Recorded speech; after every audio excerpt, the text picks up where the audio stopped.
युद्ध का आरंभ। लोभ सम्राट उथर के नेतृत्व वाली लोभ की सेना और मृतकों की सेना के मध्य युद्ध आरंभ हो चुका है। अंततः वह क्षण आ ही गया। युद्ध का नगाड़ा बज चुका था। रुद्र प्रताप ने गंभीर स्वर में कहा, डोमिनिक, अन्य भूल भुलैयाओं से कोई समाचार?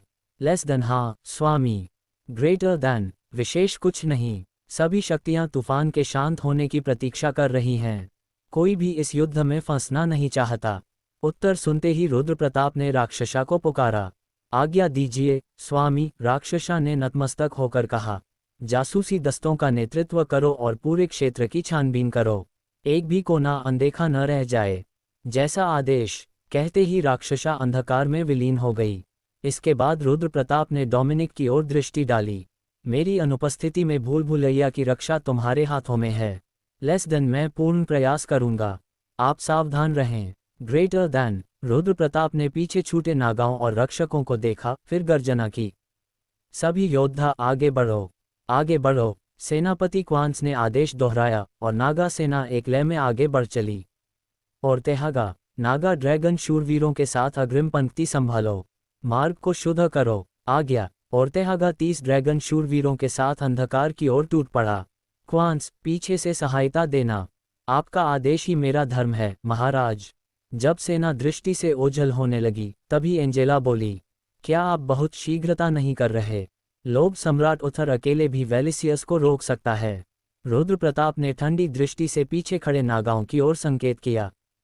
क्या तुम इन्हें कमजोर समझती हो? लगभग 100 नागा योद्धा गर्व से खड़े थे। ये 9वां तल है। गहन तल की सेनाओं से तुलना मत करो। उसकी आंखों में विजय का अडिग विश्वास चमक रहा था। एनाक्स की विशाल सेना को पराजित करने के बाद उसकी शक्ति 10 गुना बढ़ चुकी थी। फिर भी एंजेला चिंतित थी। उसे लगा अनातोलियस से भेंट ने रुद्र प्रताप को जल्दबाज बना दिया है। रुद्र प्रताप ने कठोर स्वर में कहा, मुझे ये बिल्कुल सहन नहीं कि कोई मेरे जीवन को नियंत्रित करे।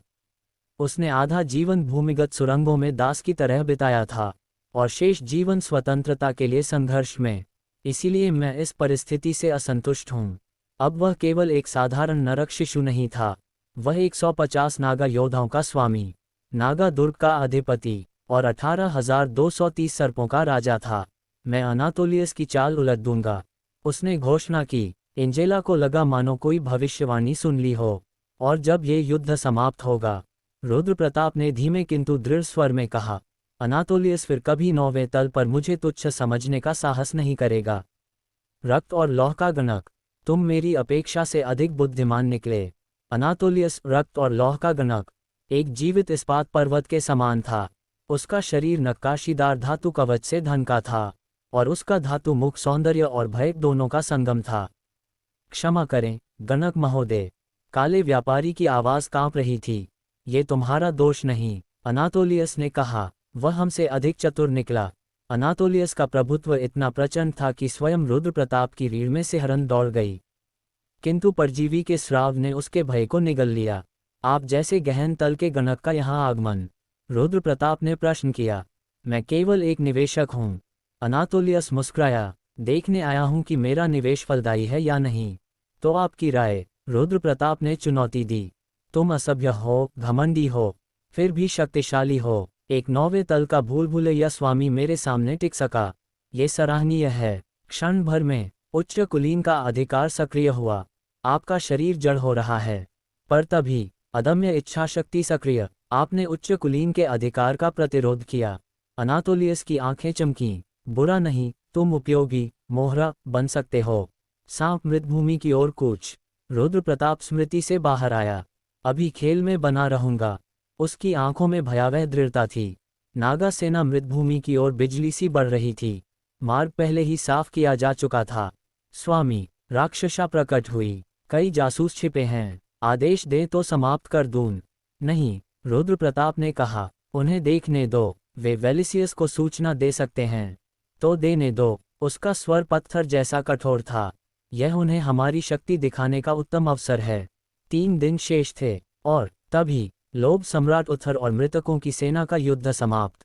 मृतकों की सेना पीछे हटी। कोई निर्णायक विजेता नहीं। हताश मृत सैनिक नागाओं को रोकने लगे। रौंद दो और आगे बढ़ो। ड्रैगन शूरवीरों ने सिले हुए चिथड़ों जैसे मृत शरीरों को कुचल दिया। रुद्र प्रताप ने ठंडी मुस्कान के साथ कहा। अब वे सचमुच निराश हो चुके हैं। एंजेला ने गहरी सांस लेते हुए कहा। उन्होंने कभी यह कल्पना भी नहीं की होगी कि तुम इतनी शीघ्रता से युद्ध का शंखनाद कर दोगे। रुद्र प्रताप ने सहमति में सिर हिलाया। स्वामी और अधीनस्थ के मध्य किया गया वफादारी का गुप्त संकल्प पूरी तरह गोपनीय था और यही तथ्य उसके लिए सबसे बड़ा लाभ सिद्ध हुआ।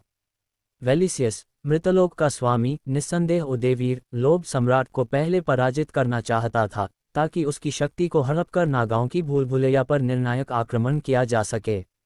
अब तक उसे यह भली भांति समझ आ जाना चाहिए था कि उदयवीर और नागाओं के बीच संबंध केवल दिखावा था और उदयवीर महज एक चारा, एक माध्यम था जिससे उसकी विशाल सेना को मृतभूमि से बाहर खींचा जा सके।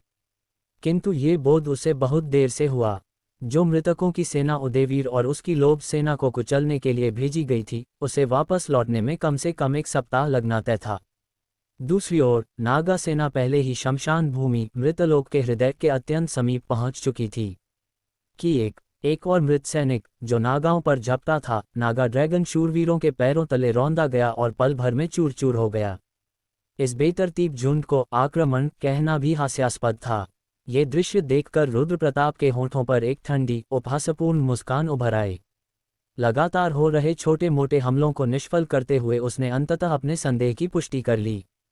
वेलिसियस ने अपने अधिकांश सैनिकों को उदयवीर के विरुद्ध झोंक दिया था।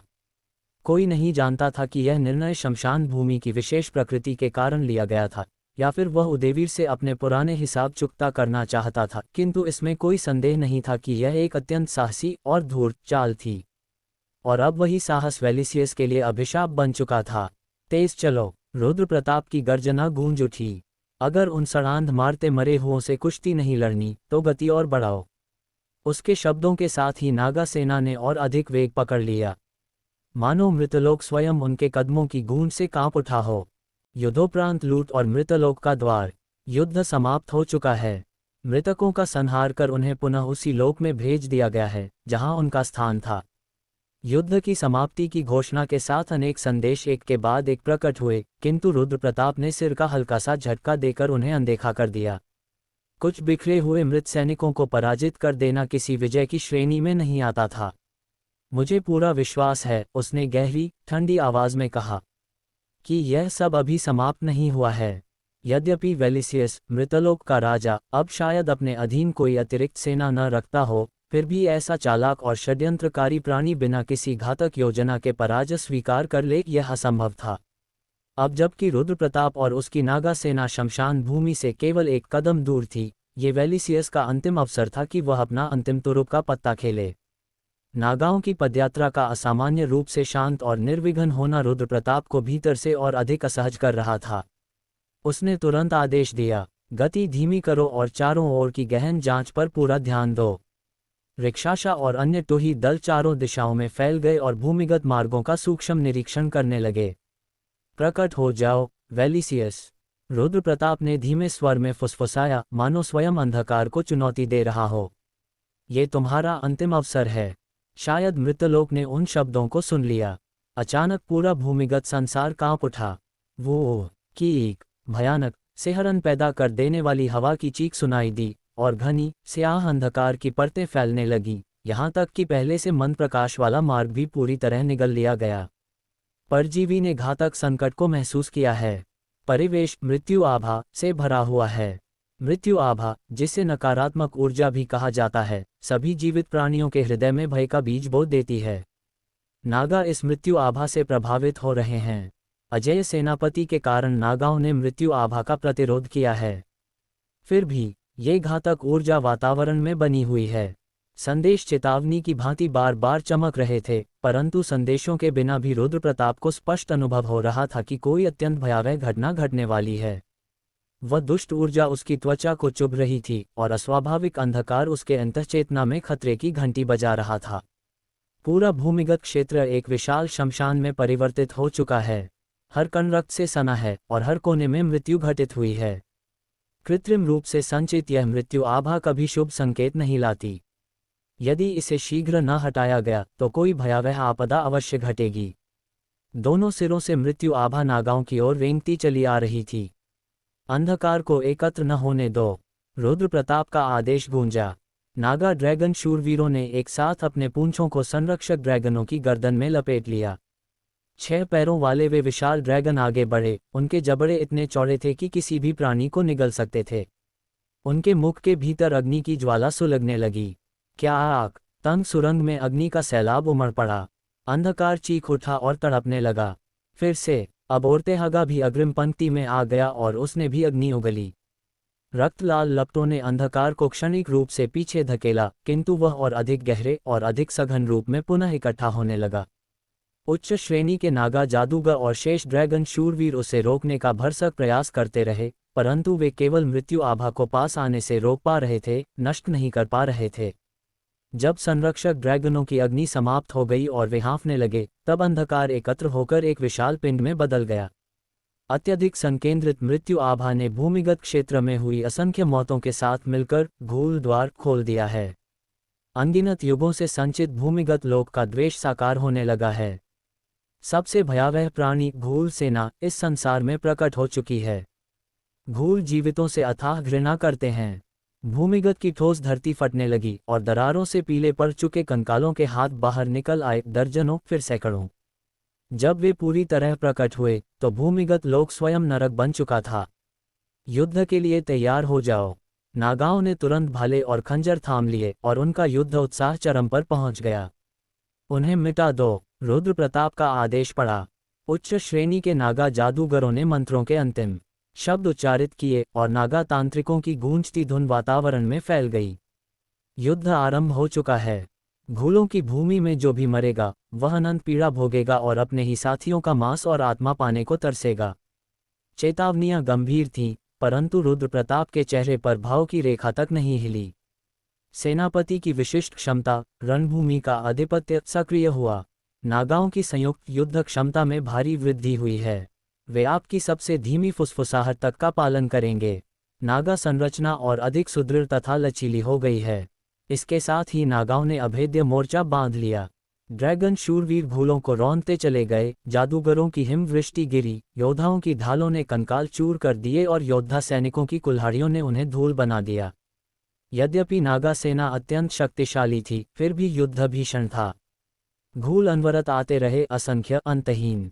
उनके श्राप इतने भयानक थे कि मामूली चोट लगते ही कुछ नागा अपने ही साथियों पर झपट पड़ते। और सबसे भयावह बात यह थी कि घूल भूमि के नीचे से निरंतर निकलते जा रहे थे।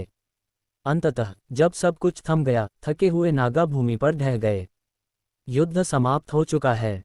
नागाओं ने घूल सेना के विरुद्ध अद्भुत पराक्रम दिखाया, किंतु हानि भी हुई है। सभी नागा टोही दल नष्ट हो चुके हैं। 3 नागा योद्धा, 6 लड़ाके, 2 उच्च श्रेणी के जादूगर और 1 ड्रैगन शूरवीर मारे गए हैं। रुद्र प्रताप ने क्षति रिपोर्ट पढ़ते हुए दांत भींचे। रिक्षाशा, मैं यहाँ हूँ, वह थकी अस्त व्यस्त अवस्था में बोली। मुझे पता है तुम थकी हो, उसने कठोर स्वर में कहा। पर अब कोई टोही शेष नहीं है। जब तक हम मृतलोक नहीं पहुँचते, ये दायित्व तुम्हें ही संभालना होगा। घूलों से मिली यह विजय भी सस्ती नहीं थी।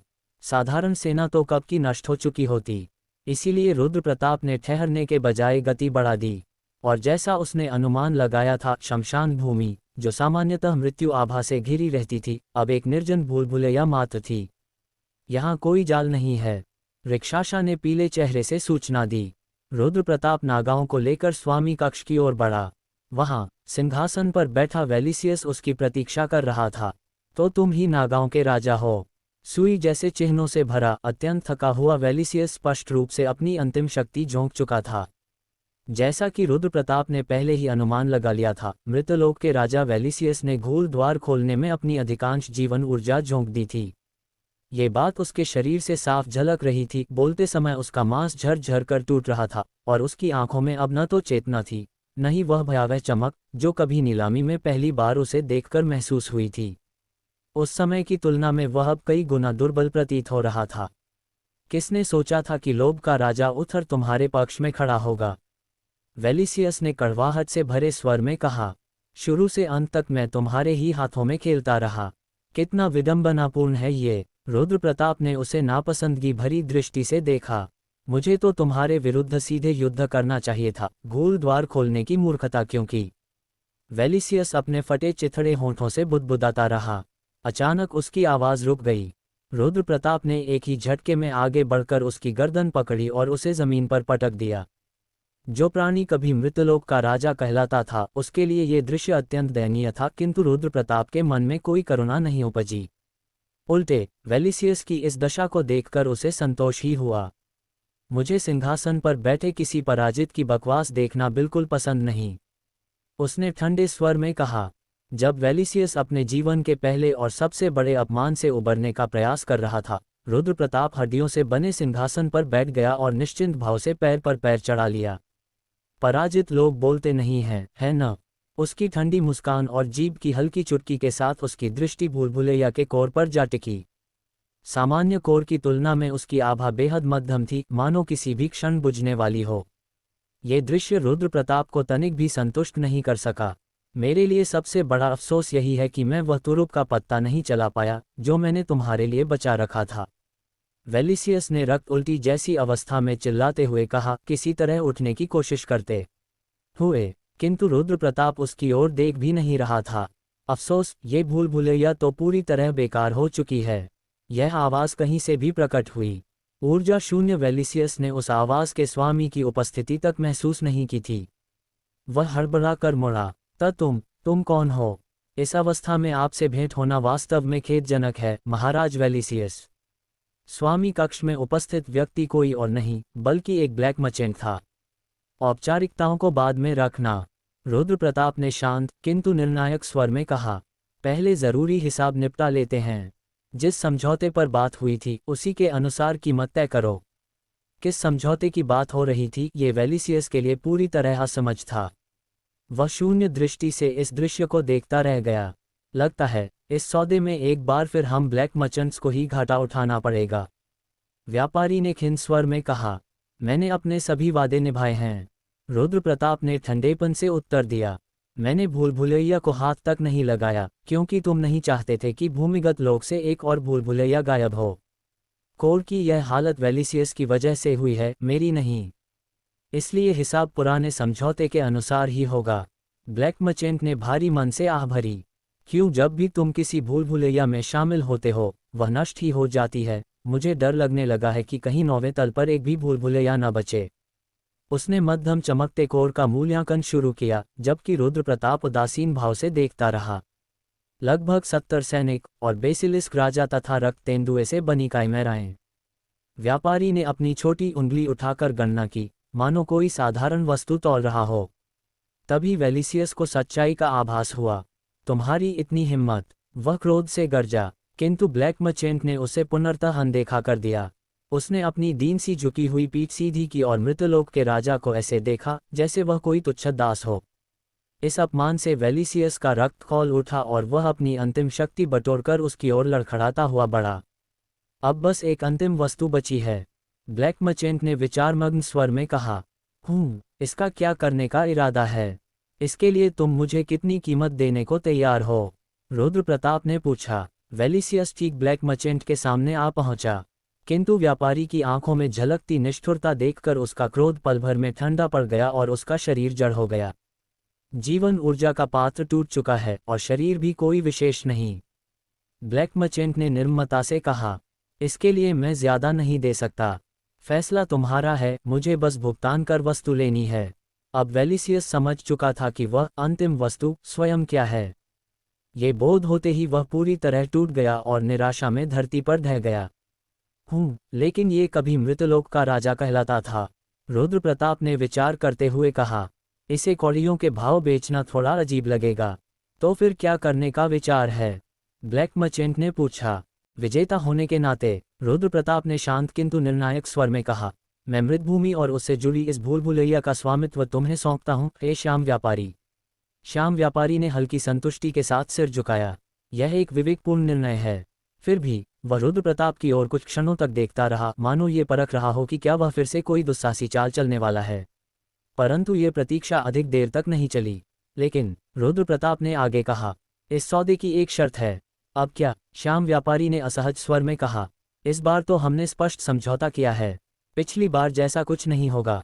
रुद्र प्रताप ने उसकी चिंता को अनदेखा करते हुए उत्तर दिया, मुझे अपने आसपास इतनी अशुभ वस्तु स्वीकार्य नहीं। इसलिए भूल भुलैया मूल हृदय को निकालो और उसे मेरी दृष्टि से दूर कहीं सुरक्षित रखो। यह अनुरोध इतना अप्रत्याशित था कि श्याम व्यापारी कभी मूल हृदय को देखता, कभी रुद्र प्रताप को। तुम क्या कह रहे हो? उसने घबराकर कहा। इस अवस्था में मूल हृदय को छेड़ना ही विनाश को आमंत्रण देना है। यह अत्यंत नाजुक हो चुका है। यदि निष्कर्षण के दौरान इसमें दरार पड़ी तो उसकी जिम्मेदारी मैं नहीं लूंगा। वह बार बार आपत्ति करता रहा और यह नाटक नहीं था। रुद्र प्रताप के समक्ष जो सूचना प्रकट हुई उसने ये स्पष्ट कर दिया कि श्याम व्यापारी पुनर्तः गंभीर था। लगभग विखंडित मूल हृदय स्तर 5।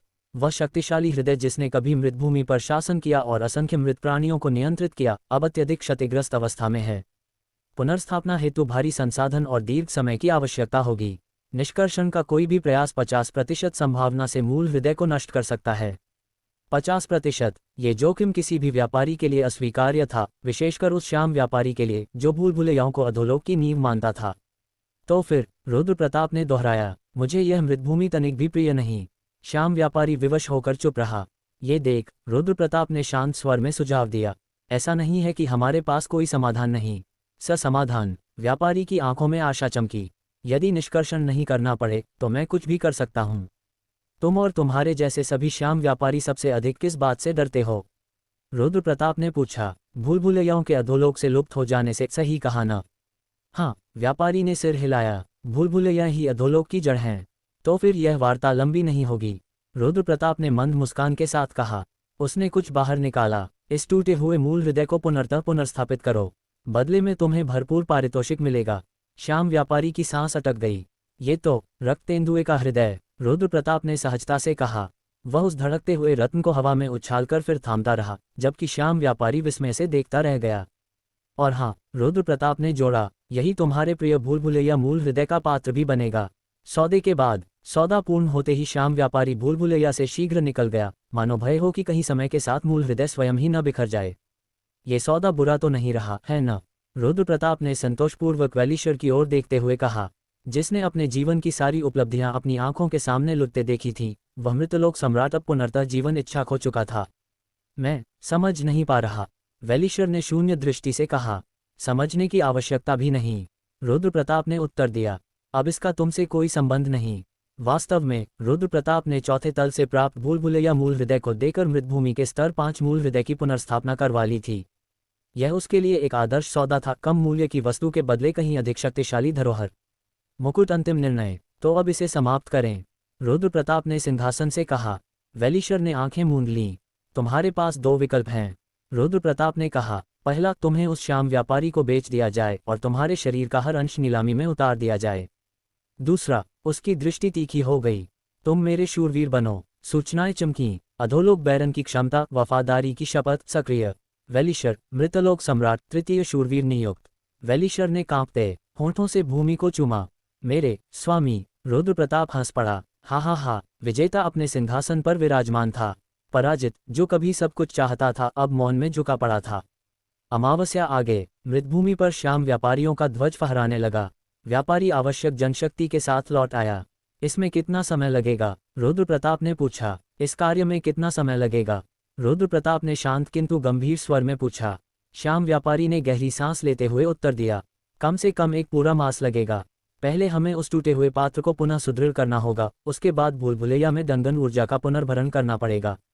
केवल इस प्रक्रिया में ही असंख्य डाउन रत्न खर्च होंगे। सच कहूं तो मुझे ये भी संदेह है कि केवल मूल हृदय की कीमत इन समस्त व्ययों को पूरा कर पाएगी या नहीं। श्याम व्यापारी की बात सुनकर रुद्र प्रताप का चेहरा असंतोष से सिमट गया। क्या अनातोलियस ने सैन्य वित्तपोषण देने की स्वीकृति नहीं दी थी? उसकी आंखों में तीक्ष्ण झलक थी। उसके पास खोने को कुछ भी नहीं है, फिर भी वह इस विषय में इतनी कंजूसी क्यों दिखा रहा है? अनातोलियस ने पिछली भेंट में ही रुद्र प्रताप की वास्तविक क्षमता को पहचान लिया था और सैन्य सहायता प्रदान करने पर सहमति जता दी थी। किंतु अधोलोक के अन्य कुलीनों का ध्यान आकर्षित न हो, इसलिए उसने प्रत्यक्ष रूप से आगे आने के बजाय श्याम व्यापारी को माध्यम बनाया था।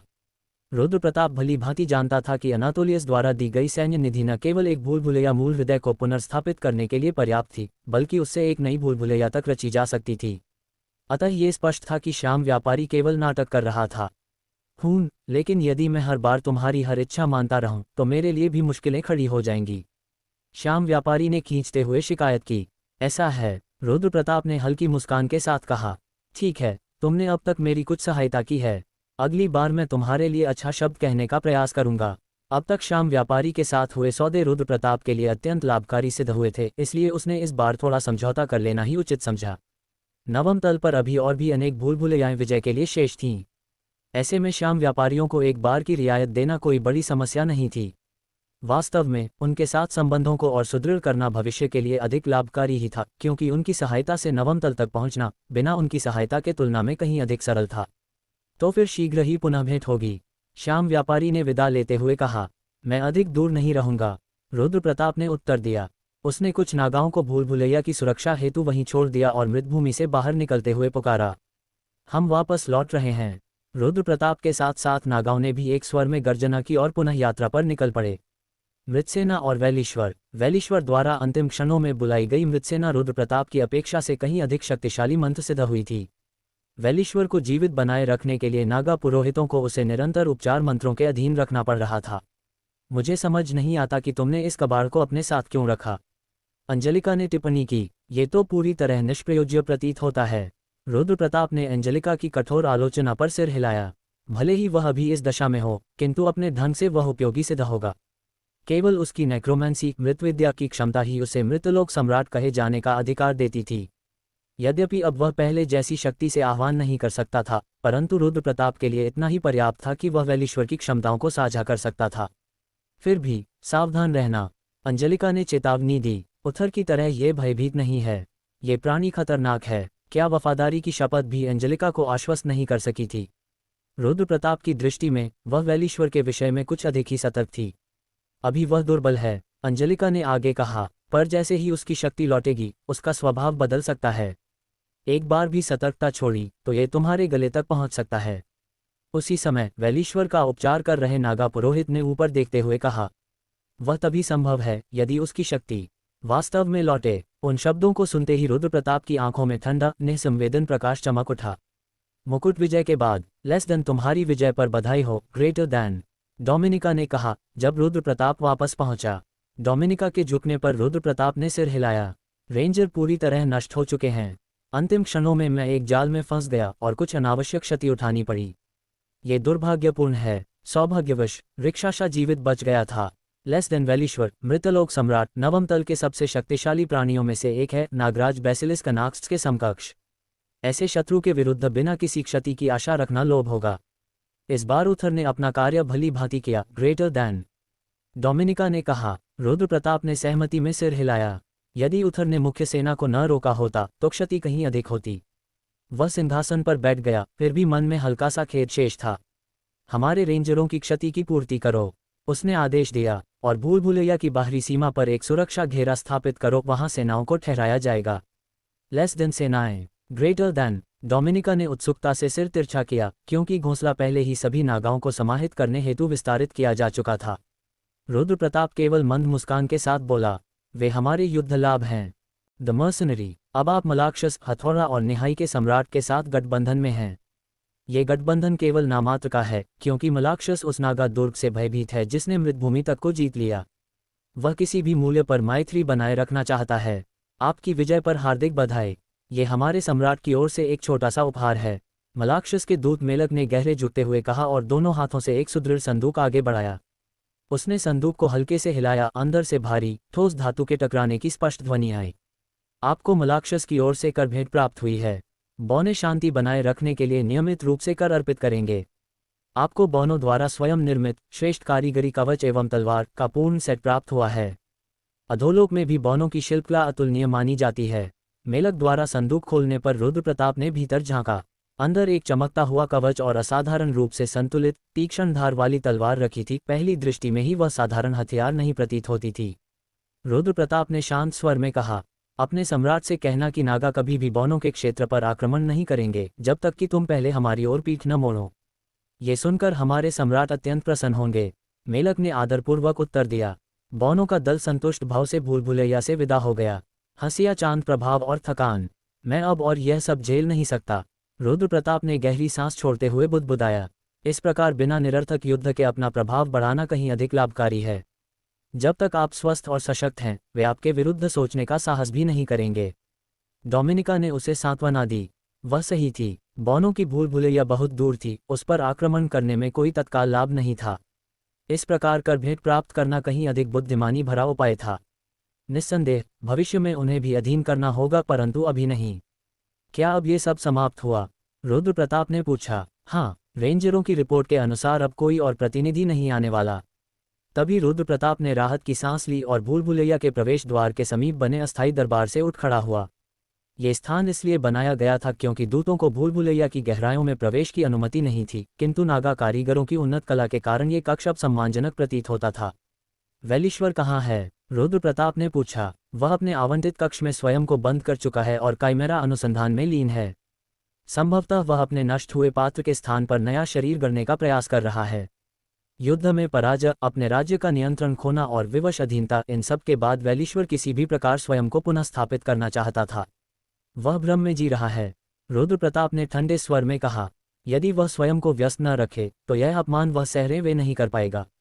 परंतु रुद्र प्रताप को उस षड्यंत्री मृत सम्राट पर कोई दया नहीं थी। उस पर दृष्टि रखो, जैसे ही लगे कि उसका अनुसंधान पूर्ण होने को है, उसे उससे अलग कर देना। मैं नहीं चाहता कि शक्ति लौटते ही उसके मन में विद्रोह का विचार भी जन्म ले। निश्चिंत रहें, होया लगातार निगरानी कर रहा है। वैलीश्वर इतना दुर्बल है कि होया की उपस्थिति तक नहीं भांप सकता। रुद्र प्रताप को स्वयं आश्चर्य हुआ कि होया जैसी सत्ता इस प्रकार उपयोगी सिद्ध होगी।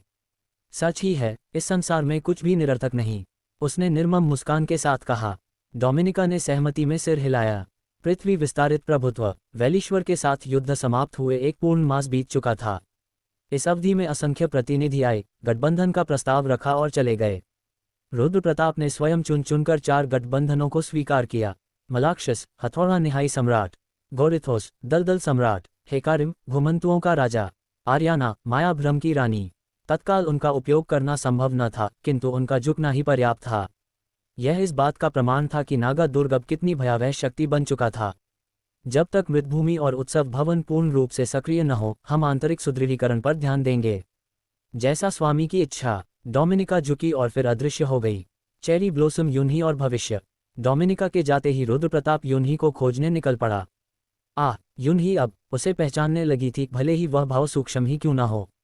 कैसी हो? रुद्र प्रताप ने पूछा। यून्ही ने उत्तर नहीं दिया, किंतु उसकी आंखों में पहले जैसी निर्जीवता नहीं थी। संभवतः वह नागा भूल भुलैया के शांत जीवन की अभ्यस्त हो चुकी थी, या फिर इसलिए कि उसका अपना भूल भुलैया उत्सव भवन सहज ही स्तर 3 तक पहुंच गया था। स्तर 5 पर पहुंचते ही सब कुछ बदल जाएगा, रुद्र प्रताप ने मन ही मन सोचा।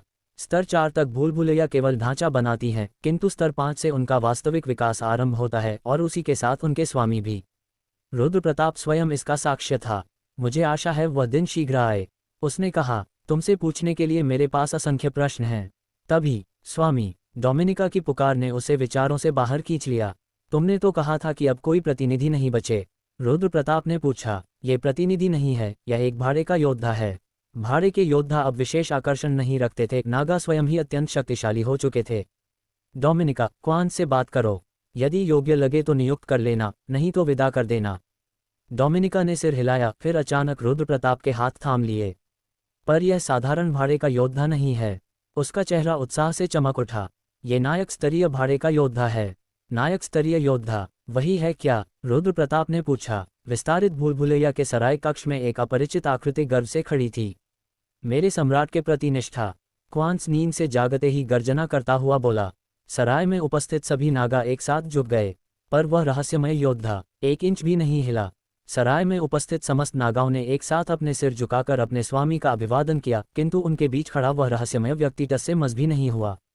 मैं अधोलोक के महान सामंत, नागाओं के सम्राट के चरणों में अपना विनम्र अभिवादन अर्पित करता हूँ। उस भाड़े के योद्धा ने शालीनता से सिर झुकाया। उसका व्यक्तित्व स्वयं अधोलोक की मान्यताओं से भी कुछ अलग प्रतीत हो रहा था। सिर से पांव तक लोहे के भारी कवच में ढका हुआ वह व्यक्ति किसी मध्ययुगीन महायोद्धा जैसा दिखता था, ऐसा योद्धा जो युद्धभूमि में जन्मा हो और वहीं सांस लेता हो। रुद्र प्रताप हेलबेबी ने गंभीर स्वर में विचार किया। यद्यपि उस योद्धा की नियंत्रित गतियां, संयमित आचरण और दृढ़ किंतु शिष्ट व्यवहार अधोलोक में असामान्य थे, फिर भी रुद्र प्रताप की दृष्टि उस पर टिकी रही, क्योंकि वह हर उस व्यक्ति को परखने में विश्वास रखता था जिसमें असाधारण क्षमता की संभावना हो। मैं बलवीर, अधोलोक का भटकता हुआ क्षत्रिय हूँ। उसका स्वर उसके बंद शिरस्त्राण के भीतर से गूंजता हुआ प्रतीत हुआ। भटकते हुए क्षत्रिय सामान्यतः केवल अधोलोक की गहराइयों में दिखाई देते हैं। मुझे समझ नहीं आता कि वह 9वें तल तक क्यों आया है। जंगल प्रबंधक महेश्वर सिंह ने धीमे स्वर में टिप्पणी की। कोई भी स्वयं को क्षत्रिय कहने का अधिकार नहीं रखता था, यह उपाधि केवल अधोलोक के कुलीनों को प्राप्त थी। तुम्हारे आगमन का उद्देश्य क्या है? रुद्र प्रताप ने शांत किंतु आदेशात्मक स्वर में प्रश्न किया। बलवीर ने एक कदम आगे बढ़ते हुए उत्तर दिया, मैंने यह अफवाह सुनी थी कि 9वें तल पर एक ऐसा सेनापति है जो आज तक अपराजित रहा है। बलवीर के शिरस्त्राण की गहराइयों से आती दृष्टि को महसूस करते हुए रुद्र प्रताप ने भौहें चढ़ाईं और उत्तर दिया, तो क्या अब तुम्हारा भ्रमण पूर्ण हो गया और तुम लौटने का विचार कर रहे हो? आप क्या सोचते हैं? बलवीर ने मंद हंसी के साथ मेज से एक असामान्य रूप से विशाल कुल्हाड़ी उठाई। मैं भटकता हुआ क्षत्रिय बलवीर 9वें तल तक केवल इसलिए आया हूं कि मुझे ऐसा स्वामी चाहिए जिसकी सेवा करना मेरे लिए गौरव हो। यदि आपकी कीर्ति सत्य है तो कृपया मुझे युद्ध में परास्त करें और मुझे अपना अधीनस्थ स्वीकार करें। आपको एक भटकते हुए क्षत्रिय द्वारा युद्ध की चुनौती दी गई है। ये युद्धोन्मादी योद्धाओं का एक विचित्र वर्ग है जो सदियों से स्वयं से अधिक शक्तिशाली स्वामी की खोज में निरंतर द्वंद्व करता आया है। यदि आप विजयी होते हैं तो बलवीर आपका अधीनस्थ बनेगा। यदि आप पराजित होते हैं तो आपकी प्रतिष्ठा और करिश्मा दोनों में भारी गिरावट आएगी। यदि आप युद्ध से इनकार करते हैं तो आपकी प्रतिष्ठा में हल्की कमी होगी और बलवीर निराश होकर चला जाएगा। इस प्राचीन और अप्रासंगिक परंपरा को सुनकर रुद्र प्रताप ने गहरी सांस ली। यह अविश्वसनीय है। बिना आमंत्रण दिए चुनौती दिया जाना उसे स्पष्ट रूप से अप्रिय लगा। कुंतेश, उसने पुकारा, ऐसी धृष्टता, इसे क्या लगता है, ये स्थान क्या कोई सामान्य रणभूमि है? महेश्वर सिंह ने क्रोध में कुंतेश को संकेत दिया। कुंतेश ने उस प्राणी की ओर घूर कर देखा जिसने उसके महान स्वामी को चुनौती देने का साहस किया था। यदि आपकी अपराजयता की कथाएं सत्य हैं तो यही प्रमाण दीजिए। बलवीर ने पुनः कहा, कुंतेश की ओर देखे बिना। कुंतेश झपटने ही वाला था कि रुद्र प्रताप ने हाथ उठाकर उसे रोक दिया। इनकार करने पर प्रतिष्ठा घटेगी, पराजय पर भी प्रतिष्ठा घटेगी। उत्तर प्रारंभ से ही स्पष्ट था। फिर भी एक बात थी जिसे वह सुनिश्चित करना चाहता था। तुम्हारी चुनौती स्वीकार करने से पहले, रुद्र प्रताप ने कहा, मैं तुमसे एक प्रश्न पूछना चाहता हूँ। कृपया पूछिए। बलवीर ने तुरंत उत्तर दिया, मुझे सच बताओ, तुम यहाँ वास्तव में क्यों आए हो? मैंने अफवाहें सुनी थी कि। बकवास छोड़ो, रुद्र प्रताप ने कठोर स्वर में बीच में ही काट दिया, और मुझे बताओ कि तुम वास्तव में क्यों आए हो। इन शब्दों पर बलवीर तुरंत मौन हो गया। तुम्हारा कारण सुनने में तो विश्वसनीय था, रुद्र प्रताप ने उसकी ओर उंगली उठाते हुए कहा, लेकिन यह, उसने बलवीर के कवच की ओर संकेत किया, कम से कम अपना कवच तो बदल लेते। आप क्या कह रहे हैं? बलवीर ने कहना चाहा, परंतु रुद्र प्रताप ने उसे आगे बोलने का अवसर नहीं दिया। न तुम, न ही तुम्हारा स्वामी वेश परिवर्तन की कला में निपुण हो। क्षण भर रुककर उसने अंतिम प्रहार किया, तो अब मुझे बताओ, एक लौह रक्त क्षत्रिय यहाँ क्या कर रहा है? मैंने चाहे जितना भी अनदेखा करने का प्रयास किया हो, किंतु तुम्हारा ये कवच मेरे लिए अत्यधिक परिचित है। रुद्र प्रताप ने ठंडे किंतु तीखे स्वर में कहा, क्या तुम सचमुच प्रयास कर भी रहे हो, या तुमने मुझे मूर्ख समझ लिया है? इसके प्रत्युत्तर में बलवीर केवल मौन खड़ा रहा। रुद्र प्रताप ने आगे कहा, तो क्या अनातोलियस मुझे बधाई देना चाहता था या मेरा उपहास करने आया था? रुद्र प्रताप ने बलवीर के कवच पर वही चिन्ह देख लिए थे जो लौह रक्त क्षत्रिय अनातोलियस के सैनिकों पर अंकित रहते थे, किंतु इसके बावजूद वह अभी तक ये स्पष्ट नहीं कर पा रहा था कि बलवीर का वास्तविक उद्देश्य क्या है। हालांकि इस प्रश्न का उत्तर बलवीर ने नहीं दिया, उत्तर किसी और के माध्यम से सामने आया। बलवीर कभी भी अनातोलियस का पूर्ण विश्वास अर्जित नहीं कर पाया। अंजलिका ने कहा, जब वह उसके समीप आकर खड़ी हुई, और उसका यहाँ होना किसी क्षणिक आवेग का परिणाम नहीं है, उससे इत्र। रुद्र प्रताप ने भौहें सिकोड़ते हुए कहा, ये सब कुछ प्रभावशाली है, हालांकि थोड़ा भयावह भी। यदि हमारी अनातोलियस से भेंट न हुई होती तो हम सरलता से धोखा खा सकते थे। लौह रक्त क्षत्रिय, वे वास्तव में क्षत्रिय ही हैं। अंजलिका ने गहरी सांस लेते हुए कहा, वे ऐसे उन्मादी योद्धा हैं जो अपने नरक अश्वों पर सवार होकर युद्ध में कूद पड़ते हैं।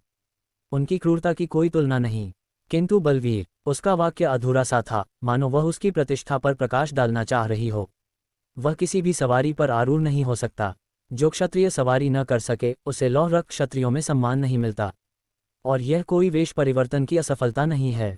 ये कहते हुए अंजलिका आगे बढ़ी, बलवीर का शिरस्त्राण पकड़ा और उसे उतारते हुए बोली, वह एक दुल्लाहन है। दुल्लाहन वे क्षत्रिय होते हैं जिन्होंने युद्ध में अपना सिर गंवाया होता है और मृत्यु के पश्चात पुनर्जन्म प्राप्त करते हैं। पुनर्जन्म के बाद वे अपने जीवन काल की तुलना में कहीं अधिक शक्तिशाली हो जाते हैं, किंतु इसके मूल्य स्वरूप वे कभी भी किसी जीवित प्राणी की पीठ पर सवार नहीं हो सकते। और सबसे भयावह तथ्य ये होता है कि वे अपने हत्यारे के प्रति अनंत काल तक घृणा संजोए रखते हैं। तो तुम एक राक्षसी अस्तित्व हो। रुद्र प्रताप ने सिर हिलाते हुए उस विचित्र सिर विहीन योद्धा को देखा। अब जब उसकी पहचान उजागर हो चुकी थी, बलवीर अपने विशाल शिरस्त्राण को बगल में दबाए लगभग सहज भाव से खड़ा था। किसी भी स्थिति में बलवीर कोई जासूस नहीं है, अंजलिका ने दृढ़ता से कहा। नहीं, रुद्र प्रताप ने गंभीर स्वर में उत्तर दिया। हम इसे पुनर्तः सत्य नहीं मान सकते। चाहे वह सवारी करने में अक्षम हो, फिर भी वह एक वीर स्तरीय अस्तित्व है। अनातोलियस इतनी आसानी से ऐसे योद्धा को नहीं छोड़ता। स्वामी, अंजलिका ने लंबी सांस लेते हुए कहा, लौह रक्त क्षत्रियों की संख्या 100 है और उनमें से प्रत्येक वीर स्तरीय है। ये सुनकर रुद्र प्रताप वास्तव में चकित रह गया। एक पूरा क्षत्रिय दल जिसमें हर एक योद्धा वीर स्तर का हो, ये कल्पना से परे था। अनातोलियस को बलवीर की हानि से कोई अंतर नहीं पड़ता। अंजलिका ने आगे कहा, वह अत्यंत सूक्ष्मदर्शी शासक है। बलवीर उसके लिए केवल एक आंखों की किरकिरी रहा होगा। ये तथ्य रुद्र प्रताप के लिए आंखें खोल देने वाला था। वह 9वें तल को जीतता हुआ स्वयं को शक्तिशाली समझने लगा था, किंतु अब उसे अधोलोक के वास्तविक गणराजाओं की शक्ति का अनुमान हुआ। अंतर को स्वीकार करते ही उसका चेहरा कठोर हो गया। तो फिर हम उस पर विश्वास कैसे करें? रुद्र प्रताप ने पूछा। संभव है अनातोलियस ने उसे त्याग दिया हो। वह ऐसा शासक प्रतीत होता है जो अनुपयोगी अधीनस्थों को समय समय पर नष्ट कर देता है। इन शब्दों पर अंजलिका बलवीर के पास आए और उसके भारी कंधों पर हाथ रखते हुए बोली, ये सत्य है, अनातोलियस ऐसा ही है, किंतु बलवीर यहाँ उस कारण से नहीं आया। मैं इसकी पुष्टि कर सकती हूँ। उसका विश्वास इतना अडिग था कि रुद्र प्रताप ने स्पष्टीकरण मांगा। क्योंकि, अंजलिका ने कहा, बलवीर को मारने वाला कोई और नहीं, स्वयं अनातोलियस था। अंजलिका की पुष्टि के बाद बलवीर को अंततः नागदुर्ग में स्वीकार कर लिया गया। जैसा अपेक्षित था, वीर स्तरीय क्षत्रिय भी सेनापति और उसकी शक्ति वृद्धि प्रभावों के सामने टिक न सका। उसे इतनी बुरी तरह पराजित किया गया कि उसका कवच चकनाचूर हो गया और उसे हार स्वीकार करनी पड़ी। युद्ध के पश्चात रुद्र प्रताप ने एक व्याघ्र नाग को बुलाकर यह जांच की कि क्या बलवीर वास्तव में किसी जीवित प्राणी पर सवार नहीं हो सकता। जैसे ही बलवीर ने प्रयास किया, व्याघ्र नाग ने उग्र रूप से उसे अस्वीकार कर दिया। उसकी प्रतिक्रिया इतनी शत्रुतापूर्ण थी कि केवल अपरिचित सवार होने से उसे समझाया नहीं जा सकता था। अब रुद्र प्रताप को अंजलिका की बातों पर विश्वास करना ही पड़ा। क्या लौह रक्त क्षत्रियों में बलवीर के अतिरिक्त कोई और भी ऐसा है जिसकी स्थिति अस्थिर हो? रुद्र प्रताप ने थके हुए स्वर में पूछा। उसे अब शक्ति अंतर का वास्तविक बोध हो चुका था। वीर स्तरीय प्राणी कोई साधारण वस्तु नहीं थे जिन्हें मनचाहे ढंग से प्राप्त किया जा सके। नहीं, अंजलिका ने उत्तर दिया। लौह रक्त क्षत्रिय अपने शासक के प्रति उन्मादी निष्ठा रखते हैं। चाहे उनका स्वामी उनसे मुंह मोड़ ले, वे फिर भी अनातोलियस की महिमा के लिए प्राण न्यौछावर कर देंगे। बलवीर केवल एक अपवाद है, युद्ध की एक दुर्घटना। ये और भी अशुभ समाचार था। दुल्लाहन अपने हत्यारे से अनंत घृणा करते हैं, किंतु अनातोलियस ने उस घृणा को भी दबाकर बलवीर को नियंत्रित कर लिया था। यदि 11वें तल की गहराइयों पर अधिकार करने की उसकी योजना न होती, अंजलिका ने कहा, तो बलवीर सदैव उसी की सेवा करता रहता जिससे वह घृणा करता है। 10वीं मंजिल के कुलीनों का मंजर, क्या आपको कुछ और चाहिए होगा? ब्लैक मर्चेंट ने संभलते हुए पूछा, अपने छोटे छोटे मगर व्यस्त हाथ पैरों को हिलाते हुए। रुद्र प्रताप ने उसके इस व्यवहार पर हल्की हंसी उड़ाई और ब्लड लीपर्ड के हृदय को फर्श पर गिरा दिया। अरे नहीं, मेरा अनमोल। आश्चर्यचकित ब्लैक मर्चेंट तुरंत हृदय को उठाकर किसी भी क्षति के लिए जांचने लगा। ये देखकर रुद्र प्रताप ने कहा, मैं हमारे सौदे की शर्तों को बदलने का कोई इरादा नहीं रखता। परंतु ब्लैक मर्चेंट ने हृदय को अपने सीने से और कसकर पकड़ लिया, ये सोचकर कि कहीं रुद्र प्रताप अपने मन बदल न लें। मुझे एक विनती है, रुद्र प्रताप ने गंभीर स्वर में कहा। ब्लैक मर्चेंट के मन में भय के बादल मंडराने लगे और उसके चेहरे पर चिंता की लकीरें गहरी हो गईं। आपको इसे पूरा करने की आवश्यकता नहीं है। जैसा कि मैंने कहा, यह केवल एक विनती है। रुद्र प्रताप ने पुनः स्पष्ट किया। नाम मात्र में यह एक विनती थी, किंतु ब्लैक मर्चेंट को अच्छी तरह पता था कि अंततः उसे इसे पूरा करना ही पड़ेगा। उसने हिचकिचाते हुए पूछा, क्या विनती है? बिना दबाव के बात कर लें, रुद्र प्रताप ने मुस्कुराते हुए कहा। ब्लैक मर्चेंट उसके बार बार बदलते स्वभाव को देखकर भयभीत और भ्रमित हो गया। फिर उसने हिचकिचाते हुए पूछा, बताए, क्या आप किसी भूमिगत कुलीन की सेवा करते हैं? कुछ ऐसे हैं जिनसे मैं सौदा करता हूं, पर आप ये क्यों पूछ रहे हैं? असहाय होकर और यह अनुमान लगाए बिना कि रुद्र प्रताप अगला क्या कहेंगे, ब्लैक मर्चेंट केवल चारों ओर घबराकर देखने लगा। वे अगली बार भूल भुलैया में कब आएंगे? रुद्र प्रताप ने पूछा। यह आप क्यों जानना चाहते हैं? आप ये क्यों पूछ रहे हैं? रुद्र प्रताप ने मुस्कुराते हुए कहा, मैं भी उनके साथ जाना चाहता हूँ। ब्लैक मर्चेंट अपेक्षा से पहले लौट आया। कैसा रहा? रुद्र प्रताप ने शिष्टाचार को छोड़ते हुए तुरंत पूछा। अभी के लिए ऐसा लगता है कि कोई समस्या नहीं होगी, परंतु ये संवेदनशील मामला है, इसलिए कुछ वचन देने होंगे। मैं खुद को सैनिक के रूप में छिपाऊंगा। मुझे इतनी आसानी से पकड़ नहीं पाएंगे अनातोलियस की तरह। भले मैं ऐसा दिखता हूं, पर छुपने की कला मुझ में निहित है। और भी कुछ है। ब्लैक मर्चेंट ने अपनी शर्तों का विस्तार किया। 1. सीधे दौरे में शामिल न होना। 2. कुलीनों के भूल भुलैया में रहते हुए बात न करना। 3. किसी को भी दौरे के दौरान देखी या सुनी गई जानकारी बताना मना। 4. किसी स्थिति को बिगाड़ने का प्रयास न करना। 5. दौरे के दौरान किसी भी घटना के लिए ब्लैक मर्चेंट जिम्मेदार नहीं होंगे। इन शर्तों को उचित मानते हुए रुद्र प्रताप ने सहमति में सिर हिलाया। जब समय सारिणी तय हो जाएगी, हम आपको सूचित करेंगे, ब्लैक मर्चेंट ने कहा और जल्दी से भूल भुलैया से बाहर चला गया। क्या ये खतरनाक नहीं होगा? अचानक प्रकट हुई अंजलिका ने पूछा। ये खतरनाक नहीं होगा, अपनी उपस्थिति छुपाना मेरे लिए कुछ भी नहीं है, रुद्र प्रताप ने निश्चिंत स्वर में उत्तर दिया। अंततः उसने अपने वास्तविक इरादों को प्रकट किया। मैं काउंट्स के बारे में ज़्यादा नहीं जानता, पर मुझे कम से कम ये जानना होगा कि अन्य कुलीन कितने शक्तिशाली हैं। जैसे ही 9वीं मंजिल पर स्थितियां स्थिर हुईं, 10वीं मंजिल अगला लक्ष्य होगी और उसे हर संभव जानकारी स्वयं देखनी थी। अन्य किसी को भेजने का विकल्प था, किंतु केवल वह और रिक्शाशाही मंजिल की प्रतिबंधों से अप्रभावित थे। ऐसे में बेहतर यही था कि वह अन्य कुलीनों की शक्ति स्वयं देखे। वैसे बलवीर क्या कर रहा है? रुद्र प्रताप ने पूछा। वह संरक्षक ड्रैगन के साथ युद्ध कर रहा है। बड़ा जिद्दी है, अंजलिका ने कहा। कहा जाता था कि लोहे रक्त क्षत्रियों के नरक अश्व भी बलवीर के सामने खड़े नहीं हो पाते थे। दूसरी ओर संरक्षक ड्रैगन मजबूती से अपनी स्थिति बनाए हुए था, जिसने बलवीर की लड़ाई की इच्छा को और बढ़ा दिया था। लगता है संरक्षक ड्रैगन ही परेशान है। हमारे पास अभी वालिशियस भी है, तो चिंता की कोई बात नहीं, रुद्र प्रताप ने चिंतन किया। हमें इसे छोड़ देना चाहिए। ये ड्रैगन को हमारे नाग योद्धाओं की आदत डालने में मदद करेगा, अंजलिका ने उत्तर दिया। रुद्र प्रताप ने सहमति में सिर हिलाया और वालिशियस को खोजने के लिए आगे बढ़ा। वालिशियस एक विशाल खाली स्थान के बीच बेदम बैठा था। उसे खड़े होकर सलाम करते देखकर रुद्र प्रताप ने केवल खाली हंसी दी। वालिशियस उत्तर नहीं दिया, केवल फर्श पर पड़े विकृत और टांके लगे अस्तित्व की ओर इशारा किया। रुद्र प्रताप ने सिर टिल्ट किया, ये समझने की कोशिश करते हुए कि यह भयानक सिलाई से बना प्राणी पहले क्या था। सामग्री खत्म हो गई है, इसलिए मैंने यहीं रोक दिया। वालिशियस के चेहरे पर असंतोष साफ झलक रहा था। शायद सामग्री की गुणवत्ता बहुत ही निम्न थी। उसने विनती की, कृपया मुझे कब्रिस्तान की यात्रा करने दें।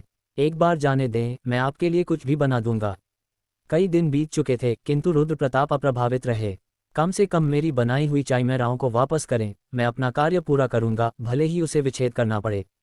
वालिशियस ने आग्रह किया। विच्छेद और ऐसी चीज़ों के बारे में मैं नहीं जानता, रुद्र प्रताप ने जवाब दिया।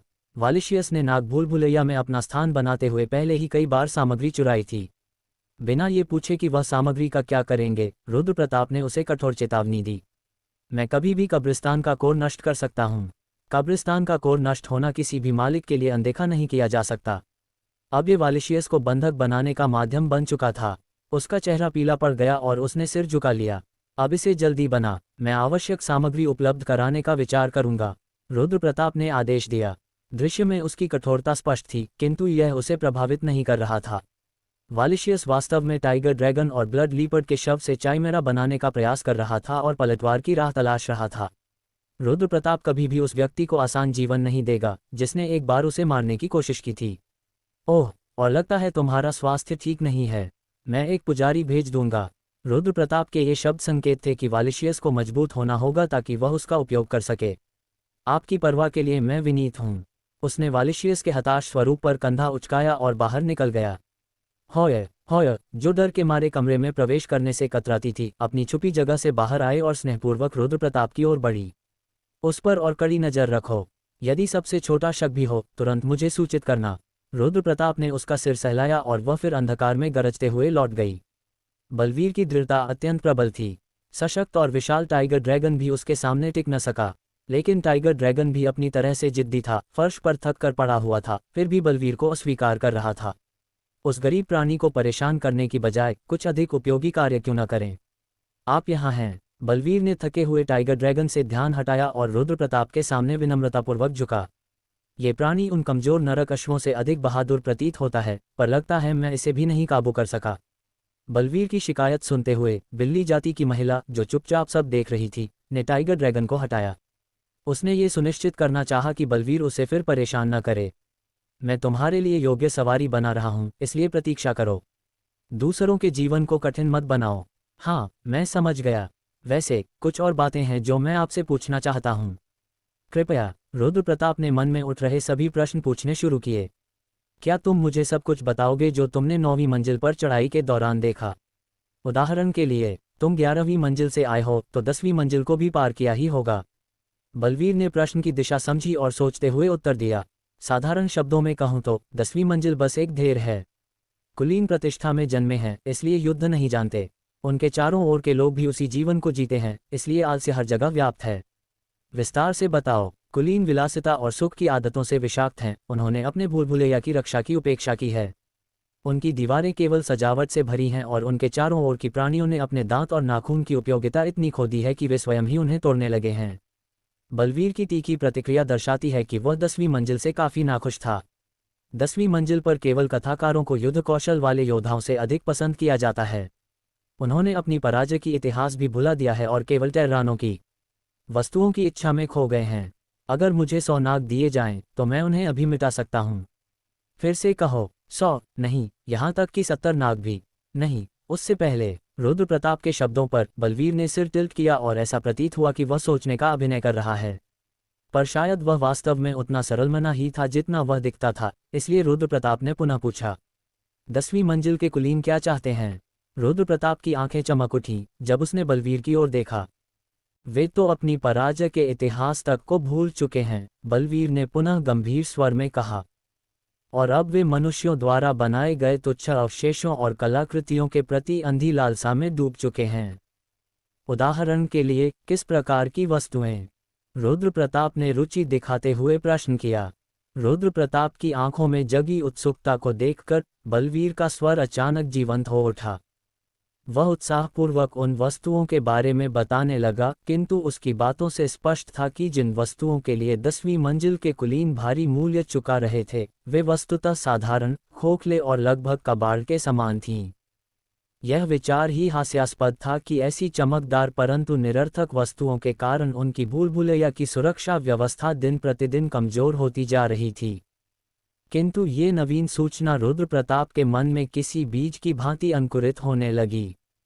अन्य अधोलोकवासियों से भिन्न, वह स्वयं एक मानव था। वह सतह की दुनिया से असीमित वस्तुएं खरीद सकता था। उसकी दृष्टि में अब केवल एक ही वस्तु स्पष्ट थी, धन। रुद्र प्रताप गहन विचार में डूब गया। बलवीर, जो अब तक निरंतर बोल रहा था, अचानक रुक गया। अच्छा, बहुत अच्छा, उसने सहमति में सिर हिलाया, यद्यपि उसे स्वयं ये समझ नहीं आ रहा था कि रुद्र प्रताप किस बात को इतना उत्तम मान रहा है। क्या सभी तैयार हैं? काला व्यापारी ने औपचारिक स्वर में पूछा। रुद्र प्रताप ने हल्के से सिर हिलाया और घूमकर पीछे देखा। उसने डोमिनिका और अन्य स्वागत करने आए सेवकों को संक्षिप्त निर्देश दिए और फिर काले व्यापारी के साथ भूल भुलैया की ओर बढ़ गया। मैं एक बार फिर स्पष्ट कर दूं, काले व्यापारी ने चेतावनी दी। पूरी यात्रा के दौरान आपको किसी भी स्थिति में बोलना नहीं है। अभी से? रुद्र प्रताप ने पूछा। 9वीं मंजिल तक तो ठीक है, व्यापारी ने उत्तर दिया, परंतु जैसे ही हम 10वीं मंजिल में प्रवेश करेंगे, एक भी शब्द अनावश्यक संकट को जन्म दे सकता है। वह तो अभी काफी दूर है। रुद्र प्रताप ने लापरवाही से अपनी पीठ सीधी की। काले व्यापारी ने सिर हिलाया। अब नहीं। उसने एक प्राचीन चर्मपत्र निकाला और उसे फाड़ दिया। क्षण भर में उनके सामने एक पोर्टल प्रकट हो गया। तो चलें। जुलूस ने व्यापारी का अनुसरण किया। रुद्र प्रताप ने एक क्षण पीछे मुड़कर देखा और फिर उस द्वार में प्रवेश कर गया। 10वीं मंजिल में आपका स्वागत है। अधोलोक के बैरनों और विस्काउंटों द्वारा शासित क्षेत्र में। काला व्यापारी केवल एक कदम आगे था, फिर भी वह मुड़कर फैले हुए हाथों के साथ अत्यंत औपचारिक स्वर में बोला, इस बिंदु से आगे, महोदय केवल एक साधारण भाड़े के योद्धा हैं। मैं आपसे किसी प्रकार का विशेष व्यवहार स्वीकार नहीं करूंगा, और बदले में आपको भी मेरे निर्णयों में हस्तक्षेप नहीं करना होगा। रुद्र प्रताप ने मौन में सहमति व्यक्त की। पीछे का पोर्टल धीरे धीरे विलीन हो गया। अब उसे समझ आने लगा था कि काला व्यापारी इन संकरे और जटिल मार्गों में इतनी सहजता से कैसे विचरण करता था। इन पोर्टलों की सहायता से वह किसी भी खतरे को अनदेखा कर सकता था। परंतु यह विचार उसे असहज भी कर रहा था। क्योंकि काले व्यापारियों के पोर्टल क्षण भर में बंद हो सकते थे, जबकि उसके अपने द्वार पूरे एक दिन तक खुले रहते थे। केवल जानकारी के लिए, व्यापारी ने मुस्कुराते हुए कहा, ये पोर्टल स्क्रॉल बिक्री के लिए नहीं हैं, इसलिए उन्हें इस तरह घूरने की आवश्यकता नहीं। मार्ग खाली करो, हम सबसे पहले बैरन हरिस की भूल भुलैया की ओर बढ़ेंगे। आदेश के साथ ही जुलूस सुव्यवस्थित रूप से फैल गया। कमजोर दिखने वाले भाड़े के योद्धा क्षेत्र का मानचित्र बनाने लगे। 9वीं मंजिल के विपरीत, काला व्यापारी समझाने लगा, 10वीं मंजिल पर निरर्थक रूप से हिंसक प्राणी नहीं मिलते, परंतु ऐसे गुप्त गुट अवश्य हैं जो कुलीनों की सत्ता को नहीं मानते। हमारी यात्राएं उनके लिए उत्तम शिकार होती हैं। रुद्र प्रताप के मन में संदेह गहराने लगा। काले व्यापारी की सहायता कुछ अधिक ही लग रही थी। कहा जाता है कि काले व्यापारियों को नुकसान पहुंचाने वालों को भूल भुलैया स्वामियों तक दंड मिलता है। रुद्र प्रताप ने धीमे स्वर में पूछा, तो फिर आप डाकुओं से बचते क्यों हैं?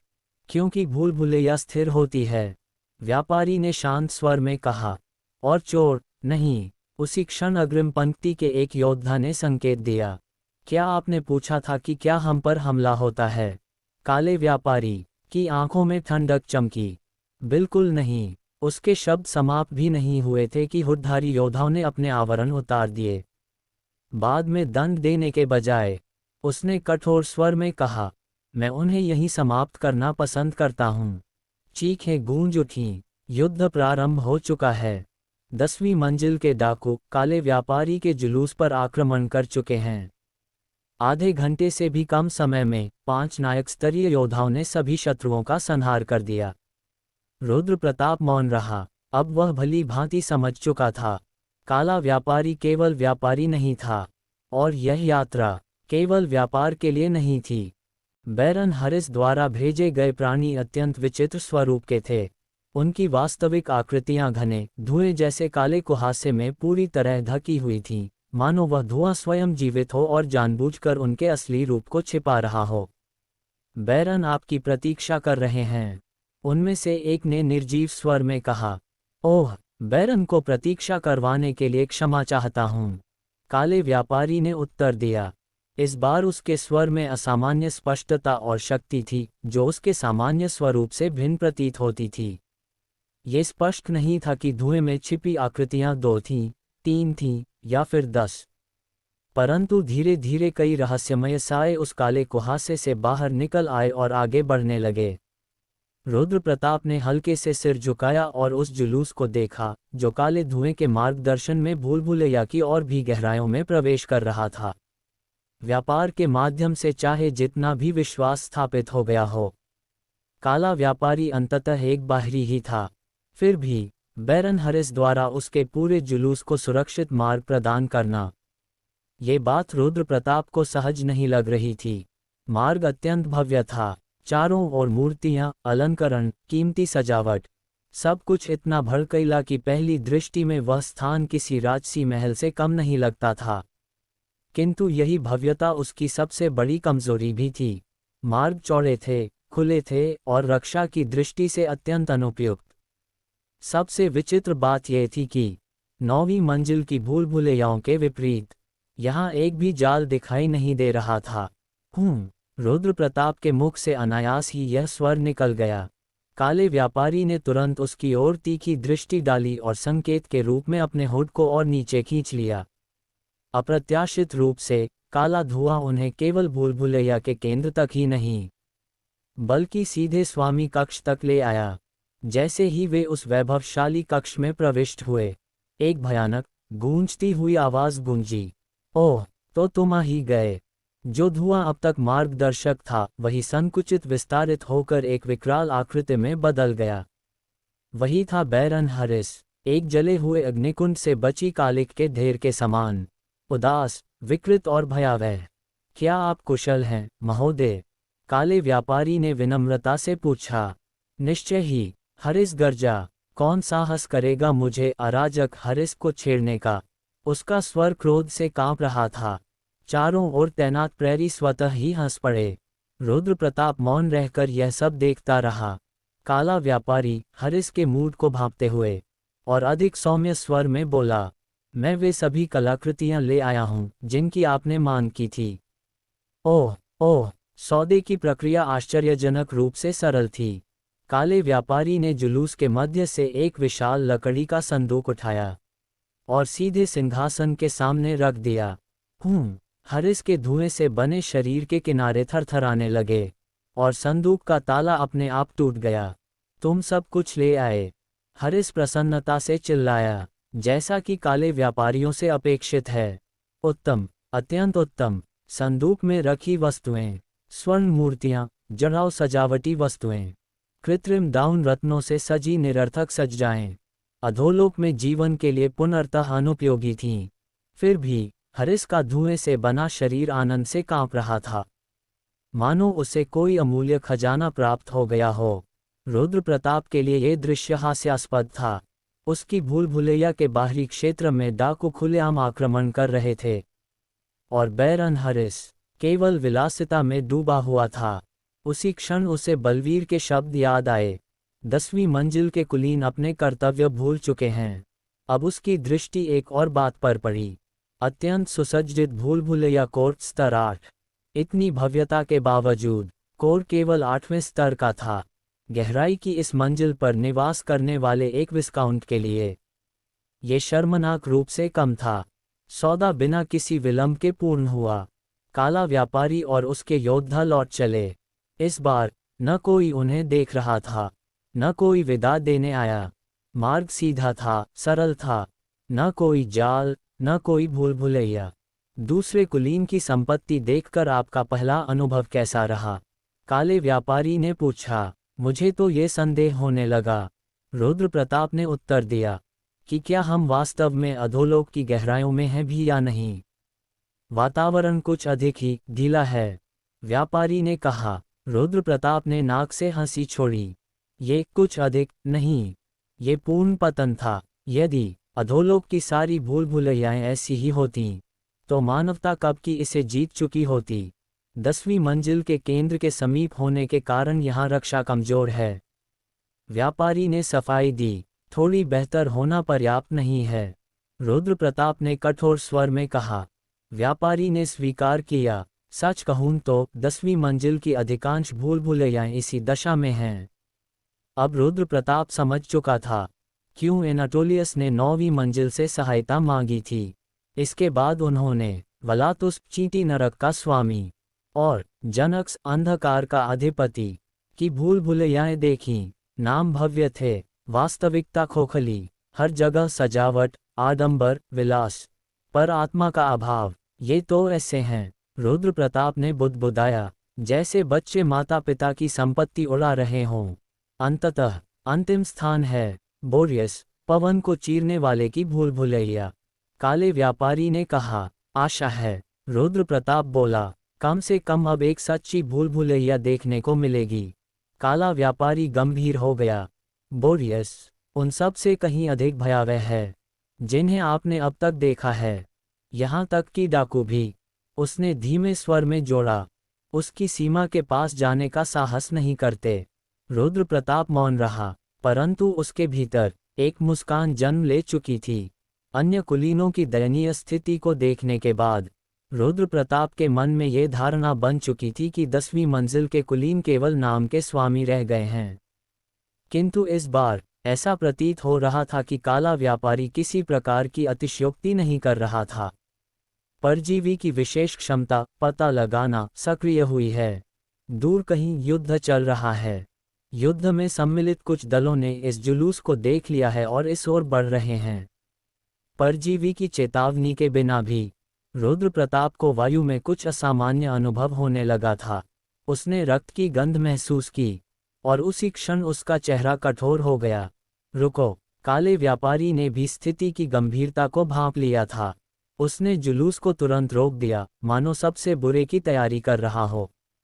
सुरक्षा में चल रहे भाड़े के योद्धाओं ने एक पंक्ति बना ली और अपने हथियार खींच लिए। रक्त की तीखी गंध अब और निकट आ रही थी। ओह, ये तो तुम हो। दैत्याकार योद्धाओं से घिरा हुआ और तेज हवाओं के झोंकों के साथ एक ऐसा अस्तित्व प्रकट हुआ जिसकी उपस्थिति मात्र से ही दुर्बल प्राणियों की आत्मा चीर सकती थी। वह स्थिर खड़ा था, फिर भी उसका लंबा, सुदृढ़ शरीर और उसके लंबे बाल हवा में लहराते प्रतीत हो रहे थे।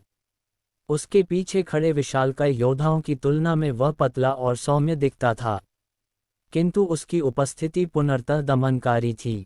उसके शरीर पर बने चिन्ह रक्त के थे या पुराने घावों के, ये स्पष्ट नहीं था। मैं विनम्रतापूर्वक प्रणाम करता हूँ, हे बोरियस, पवन को चीरने वाले, काले व्यापारी ने कहा। इस बार उसकी विनम्रता असामान्य थी। उसका स्वर झुका हुआ, लगभग दासवत था। मुझे लगता है तुम निर्धारित समय से पहले आ गए हो, बोरियस ने कहा। मैं हृदय से क्षमा चाहता हूँ, काले व्यापारी ने तुरंत उत्तर दिया। मुझे आपके आगमन की पूर्व सूचना देनी चाहिए थी, किंतु डाकुओं के भय से हमें यात्रा तेज करनी पड़ी। अपनी मूर्खता बंद करो, बोरियस ने ठहाका लगाते हुए कहा, और दोनों हाथों से अपनी रक्तरंजित कृपाण को पोंछने लगा। यदि काले व्यापारी केवल डाकुओं से डरते, तो वे युगों पहले ही लुप्त हो चुके होते। क्या मैं गलत कह रहा हूँ? उसकी हंसी क्रूर थी, और उसके शब्दों में हत्या की गूंज थी। एक व्यापारी के लिए, वह आगे बोला, केवल एक अनियंत्रित प्राणी भी संपूर्ण विनाश का कारण बन सकता है। तो अब तुम बस बकवास कर रहे हो। उसकी दृष्टि तीक्ष्ण हो गई। जिन भाड़े के योद्धाओं को तुम अपने साथ लाए हो, उन्हीं के बल पर तुम 10वीं मंजिल के किसी भी दयनीय कुलीन की भूल भुलैया रौंद सकते थे। क्या तुम मुझे मूर्ख समझते हो? नहीं, काला व्यापारी लगभग कांप उठा। मैं ऐसा साहस कैसे कर सकता हूँ? उसके चेहरे पर भय स्पष्ट था। वह शांत, गणनात्मक मुखौटा कहीं खो चुका था। बोरियस से उठती हुई हत्या भावना मजाक नहीं थी। यहाँ तक कि पंक्ति में पीछे खड़े रुद्र प्रताप को भी उसकी उपस्थिति से त्वचा में झुरझुरी दौड़ती महसूस हुई। उसकी गर्दन अकड़ गई जब उसने काले व्यापारी को उन बातों पर झुकते गिड़गिड़ाते देखा जिन्हें वह सामान्यतः तुच्छ समझता था। तुम्हें याद रखना चाहिए, बोरियस ने ठंडे स्वर में कहा, तुम्हारे उस पूर्वाधिकारी का क्या हश्र हुआ था, जिसने मेरे सामने सीमा लांघने का साहस किया था। अब और कुछ मत कहो। मुझे विश्वास है कि आगे से तुम अधिक सावधान रहोगे। जन्म से ही अहंकारी और हिंसक, 10वीं मंजिल का ये पहला वास्तविक कुलीन, रुद्र प्रताप की कल्पना से भी कहीं अधिक भयावह था। मैं क्षमा चाहता हूँ, काले व्यापारी ने सिर झुकाते हुए कहा। मैं आगे से अधिक सावधान रहूंगा। मैं प्रभारी व्यक्ति को बार बार बदलना नहीं चाहता, बोरियस ने एक विकृत मुस्कान के साथ कहा। इसलिए आशा करता हूं कि हम लंबे समय तक मिलते रहेंगे। उसकी मुस्कान खतरे का खुला संकेत थी। वैसे, बोरियस, जो अब तक ठुड्डी ऊंची किए बोल रहा था, अचानक काले व्यापारी के पीछे इशारा करते हुए सिर टेढ़ा कर बैठा। वह कौन है? उसकी रक्तलाल आंखें सीधे रुद्र प्रताप पर टिक गईं। उसकी गर्दन इतनी अकड़ी हुई क्यों है? उस दृष्टि में न जिज्ञासा थी, न शिष्टाचार, केवल शिकार को पहचानने की प्रवृत्ति थी। जैसे ही रुद्र प्रताप ने चारों ओर दृष्टि डाली, उसे तुरंत आभास हुआ कि उसके साथ आए सभी भाड़े के योद्धा घुटनों के बल झुक चुके थे। वायुभेदी सम्राट बोरियस की उपस्थिति इतनी भयावह और दमनकारी थी कि वह इस परिवर्तन को पहले भांप ही नहीं पाया। क्षण भर विलंब से उसने भी वही किया, पर तब तक बहुत देर हो चुकी थी। बोरियस की रक्तरंजित दृष्टि पहले ही उस पर टिक चुकी थी। ये हाल ही में रखा गया एक भाड़े का सैनिक है। कृष्णवनिक ब्लैक मर्चेंट ने शीघ्रता से आगे बढ़ते हुए बोरियस की दृष्टि को अवरुद्ध करने का प्रयास किया। ये पहले 9वें तल पर भटकता रहा है, इसलिए शायद अब भी अपने पुराने व्यवहार से मुक्त नहीं हो पाया है। किसी और के सामने झुकना ही रुद्र प्रताप के लिए असामान्य था। यदि बोरियस चाहता तो केवल एक क्षण में उसका सिर धड़ से अलग कर सकता था, परंतु उसने केवल एक अंतिम टिप्पणी करते हुए विषय को यहीं समाप्त करना उचित समझा। ये कुलीनों को बहुत हल्के में लेता है। मेरी ओर से क्षमा याचना स्वरूप, कृष्णवनिक ने शीघ्रता से कहा। मैं आपके लिए कुछ अतिरिक्त दुर्लभ वस्तुएं प्रस्तुत करूंगा, जो संभवतः आपकी रुचि की हों। कृपया अपना क्रोध शांत करें। यद्यपि बोरियस स्पष्ट रूप से अनिच्छुक था, फिर भी कृष्णवनिक की चतुराई और साहस ने अंततः उसे मना लिया। शायद यही कारण था कि वह अधोलोक में ऐसे विचरण करता था, मानो वह उसका निजी आंगन हो। आशा है, जो तुम लाए हो वह मुझे रुचिकर लगे, बोरियस ने दांत पीसते हुए कहा। अन्यथा तुम और तुम्हारे मूर्ख सैनिक मेरे क्रोध का स्वाद चखोगे। निश्चिंत रहें, प्रभु, कृष्णवर्णिक ने कांपती आवाज में उत्तर दिया। मैं केवल सर्वश्रेष्ठ और अमूल्य कलाकृतियां ही लाया हूं। जब बोरियस का ध्यान अंततः उनसे हट गया, तब जाकर रुद्र प्रताप ने राहत की एक गहरी सांस ली। ये लापरवाही नहीं थी। रक्त की तीव्र गंध और बोरियस की दमनकारी आभा ही किसी भी जीव की आत्मा को जकड़ लेने के लिए पर्याप्त थी। पर यही तो समस्या थी। बोरियस अत्यंत शक्तिशाली और जन्मजात हिंसक था। यहाँ तक कि लौहरक्त सम्राट अनातोलियस, जो पूर्व में उसके भूल भुलैया में आया था, उस स्तर तक उग्र नहीं था। ये कहना कठिन था कि अनातोलियस ने अपनी वास्तविक शक्ति छिपाई थी, या फिर अपने तल से बाहर आने के कारण उसकी शक्ति में क्षय हुआ था। परंतु एक बात स्पष्ट थी, अब तक जिन भी 10वें तल के स्वामियों से वह मिला था, उनमें वायुभेदी बोरियस सर्वाधिक शक्तिशाली था। ऐसी उपस्थिति के सामने झुकना रुद्र प्रताप के जीवित रहने की प्रवृत्ति के विरुद्ध था। यह उसके लिए आसान नहीं था, यहाँ तक कि इस क्षण भी उसे खड़े होकर युद्ध करने की तीव्र इच्छा को दबाना पड़ रहा था। मेरे पीछे आओ, बोरियस की गर्जना के साथ ही जुलूस पुनः आगे बढ़ पड़ा। 10वें तल का वास्तविक भय, क्या मैंने तुमसे पहले नहीं कहा था? कृष्णवर्णिक ने बोरियस से सौदा पूर्ण करने और उसकी भूल भुलैया से पर्याप्त दूरी बनाने के बाद कहा। बोरियस अन्य 10वें तल के कुलीनों से भिन्न है। वह सही था। बोरियस ने न तो उसे अपनी भूल भुलैया में प्रवेश करने दिया, न ही एक क्षण के लिए अपनी सुरक्षा ढीली की। जहां अन्य कुलीन ऐसे प्रसन्न होते थे मानो पर्व आ गया हो, वहीं बोरियस ने कृष्णवर्णिक से हर संभव लाभ निचोड़ लिया और केवल वही वस्तुएं स्वीकार की जो प्रत्यक्ष रूप से युद्ध में सहायक थीं। वह सचमुच अडिग और क्रूर था। आखिरकार उनकी पहली भेंट ही युद्धभूमि में हुई थी, तो यही है एक बैरन की वास्तविक शक्ति। अनुशासित सैनिकों और उस भयावह स्वामी को देखकर रुद्र प्रताप को लगा कि उसने अंततः 10वें तल का वास्तविक स्वरूप देख लिया है। मेरे कारण तुम्हें अनावश्यक हानि उठानी पड़ी। अतिरिक्त भेंटों को याद कर उसने क्षमा मांगी।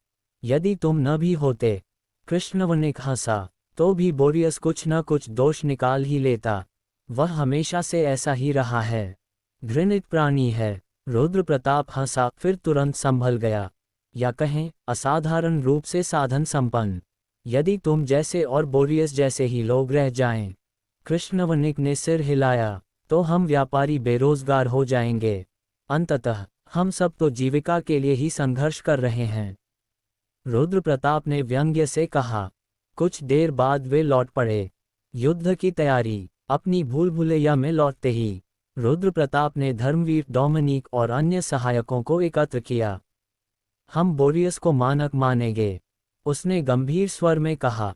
यद्यपि हम उसकी भूल भुलैया के भीतर गहराई तक नहीं जा सके, फिर भी जो देखा उसी के आधार पर उसकी शक्ति का अनुमान लगाएंगे। उसने विस्तार से सैनिकों की संख्या, नायक श्रेणी, विशिष्ट श्रेणी और भूल भुलैया कोर के स्तर का विश्लेषण किया। इसके पश्चात उसने अपने अधिराज्य में रत्नों का उदार उपयोग करते हुए सैन्य क्षमता के विस्तार की प्रक्रिया आरंभ की। यूं ही यौवनिका की पार्टी हॉल, लालच की भूल भुलैया और शेष संरचनाएं तेजी से उन्नत होने लगीं। सबसे व्यस्त व्यक्ति फिर वही था, कृष्णवर्णिक। और जैसे ही पार्टी हॉल 5वें स्तर पर पहुंचेगा, नागाओं की सेना पुनः 9वें तल पर युद्ध के पद चिन्ह छोड़ेगी। सोई हुई स्मृतियां। इसी बीच यौवनिका की निष्क्रियता बढ़ती जा रही थी। उसकी रिक्त दृष्टि को देखकर रुद्र प्रताप ने आदेश देना रोक दिया। अंगिरा, उसने छाया से उभरती अंगिरा एंजेला को पुकारा। उस पर दृष्टि रखो, उसके चेतन होने के संकेत हैं। वह जानता था, एक डंगन बेबी का पुनःस्मरण किसी भी नरक से अधिक भयावह होता है। यदि यौवनिका पूर्ण रूप से जाग गई और नियंत्रण खो बैठी, तो न क्वांस और न ही ओर्थग उसे रोक पाएंगे। इसीलिए रुद्र प्रताप भूल भुलैया छोड़ नहीं सकता था। उसे शीघ्र स्वयं को पुनः प्राप्त करना होगा। उसने धीमे स्वर में कहा, ताकि पार्टी हॉल अपने वास्तविक उद्देश्य को पुनः निभा सके। हाँ, अंगिरा ने उत्तर दिया, मैं उसकी छाया बनकर रहूंगी। मैं उसके पास ही रहूंगी और उस पर निरंतर दृष्टि बनाए रखूंगी। आपको चिंता करने की कोई आवश्यकता नहीं है। अंगिरा के आश्वस्त स्वर के साथ ही रुद्र प्रताप ने संक्षिप्त उत्तर दिया, सावधान रहना। उसकी आज्ञा मिलते ही अंगिरा छाया में विलीन हो गई, परंतु अंततः हलचल का कारण यौवनिका नहीं बनी। लेस देन महाराज, ग्रेटर देन। धर्मवीर डोमिनिक हड़बड़ाते हुए रुद्र प्रताप को खोजती हुई आई। लेस देन वैलिशियस, मर चुका है। ग्रेटर देन, इन शब्दों ने रुद्र प्रताप के चेहरे को तुरंत कठोर बना दिया। धर्मवीर ने घबराई हुई आवाज में आगे कहा, लेस देन उसने कहा था कि बलजार्क के लिए आत्मा अश्व तैयार है, इसलिए मैं उसे देखने गई थी। और फिर ग्रेटर देन। शापित नरक, रुद्र प्रताप ने दांत पीसते हुए कहा। चलते चलते समझाओ। वह बिना रुके आगे बढ़ गया और धर्मवीर उसके पीछे पीछे दौड़ पड़ी। यह क्या पागलपन है। खुले प्रांगण के मध्य वेलिशियस की निर्जीव देह पड़ी थी। वह पहले ही किसी शव से कम नहीं लगता था, पर अब वह सचमुच मृत था। लेस दैन आत्मा अश्व पर अधिकार करते ही वह अचानक गिर पड़ा और वहीं प्राण त्याग दिए। ग्रेटर दैन, धर्मवीर ने बताया। रुद्र प्रताप ने कड़वाहट से हंसते हुए कहा, वह धूर्त कमीना। क्षण भर भी गंवाए बिना उसने आदेश दे दिया, आत्मा अश्व को तुरंत खोजो। क्वांस, ओर्तेहाग और बलजार्क तीनों को टोह लेने वालों के साथ भेजो। वेलिशियस जैसे प्राणी पर आंख मूंद कर भरोसा नहीं किया जा सकता। धर्मवीर ने झिझकते हुए कहा, लेस देन तो वेलिशियस। Greater than. हाँ। रुद्र प्रताप की आंखें ठंडी हो गईं। मुझे पूरा विश्वास है उसने कोई नया शरीर ढूंढ लिया है। धर्मवीर ने तुरंत उत्तर दिया, लेस दैन एहतियात के तौर पर मैंने पहले ही बलजार्क और ओर्तेहाग से आत्मा अश्व को रोक कर रखवाया है। क्या आप स्वयं देखना चाहेंगे? Greater than. चलो, रुद्र प्रताप ने संक्षेप में कहा। ये सुनकर उसे संतोष हुआ। कम से कम इस बार धर्मवीर ने स्थिति की गंभीरता को पहले ही समझ लिया था। मेरे महाराज, बलजार्क घुटनों के बल झुका, अपना हेलमेट एक ओर रखे हुए। ओर्तेहाग ने केवल एक भारी सी फूंक मारकर अपने स्वामी की उपस्थिति को स्वीकार किया। आत्मा अश्व? रुद्र प्रताप ने पूछा। यही है, बलजार्क ने कहा। वह वास्तव में एक जीवित घोड़े जैसा ही प्रतीत होता था। उसके शरीर पर अनगिनत पुराने घावों के निशान थे, जिन पर कवच चढ़ा हुआ था, परंतु उसका बाहरी रूप इस क्षण का सबसे महत्वपूर्ण पक्ष नहीं था। हड़बड़ी में वहां पहुंचे रुद्र प्रताप को क्षण भर के लिए ऐसा लगा मानो उसने अनावश्यक रूप से चिंता कर ली हो। आत्मा अश्व शांत था, उसका सिर झुका हुआ था और बलजार्क उसकी लगाम थामे खड़ा था। बीच बीच में वह सिर हिलाता और गहरी फूंक छोड़ता, मानो एक साधारण आज्ञाकारी पशु हो। लगभग वेलिशियस का जीवन स्रोत अंततः नष्ट हो चुका था और उसी ने उसकी मृत्यु को जन्म दिया था। क्षण भर के लिए रुद्र प्रताप को ऐसा भ्रम हुआ मानो यही आत्मा अश्व उसकी विरासत का अंतिम परिणाम हो, परंतु वह असंभव था। भले ही वेलिशियस से शासन का अधिकार छीन लिया गया हो, वह अब भी अपनी भूल भुलैया का स्वामी था। यदि वह सचमुच पुनर्तः मर चुका होता, तो शासन, प्रतिनिधित्व और प्रबंधन अधिकारों में तुरंत परिवर्तन के संकेत मिलते, परंतु ऐसा कोई संदेश अभी तक प्रकट नहीं हुआ था। रुद्र प्रताप ने बलजार्क के हाथ से लगाम ली। लगाम उसके हाथ में आते ही आत्मा अश्व ने अपना सिर और भी नीचे झुका लिया। देखिए महाराज, बलजार्क ने सरलता से कहा, ये प्राणी भी जानता है कि आप ही इसके स्वामी हैं।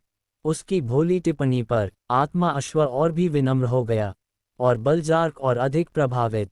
परंतु रुद्र प्रताप सत्य जानता था। वह आत्मा अश्व की आंखों में देर तक देखता रहा, इतनी देर कि अंततः उनकी दृष्टियां टकरा गईं। क्षण भर के लिए आत्मा अश्व की आंखें कांप उठीं, मानो भीतर छिपी चेतना भय से थरथरा गई हो। रुद्र प्रताप के होंठों पर धीमी ठंडी मुस्कान उभरी। बहुत कोशिश कर रहा है न? उसने धीमे स्वर में कहा। वेलिशियस, द नागर अंडरटेकर। रुद्र प्रताप की उंगलियां आत्मा अश्व की लगाम पर कसती चली गईं। जब उसने देखा कि वह प्राणी अपने स्वामी की दृष्टि से बचने के लिए व्याकुल होकर गर्दन मोड़ रहा है, तो रुद्र प्रताप ने पूरी शक्ति से लगाम खींची और स्वयं घुटनों के बल झुक गया। हिनहिना आत्मा अश्व ने दयनीय स्वर में चीख निकाली। जब उसे बलपूर्वक घुटनों पर गिरा दिया गया, अपने आत्मा अश्व के साथ यह कठोर व्यवहार देखकर बलजार्क चिंता में आगे बढ़ आया। पीछे हटो। रुद्र प्रताप का आदेश ठंडा किंतु अटल था। बलजार्क बिना एक क्षण गंवाए पीछे हट गया। रुद्र प्रताप ने पुनः लगाम झटकी। फिर वह इतना झुक गया कि उसका मुख और आत्मा अश्व का मुख लगभग एक दूसरे की सांसें सुन सकें।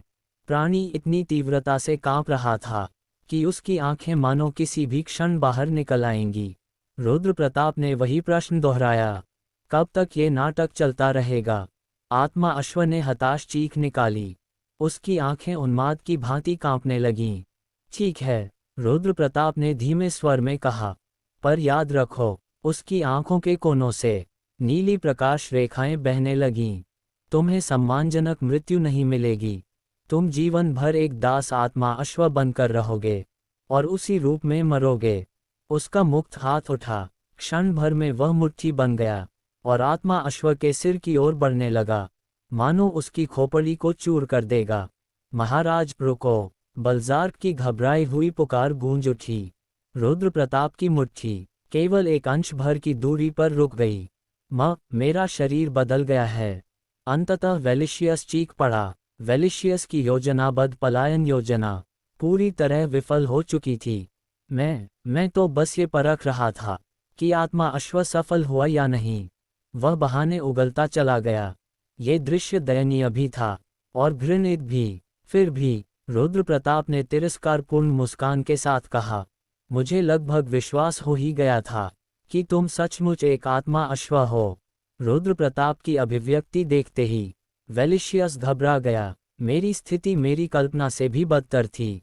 आत्मा अश्व से जुड़ते समय मैं अनायास ही उसमें खींच गया। यदि आपने हस्तक्षेप न किया होता तो मैं सदा के लिए उसी शरीर में फंस जाता।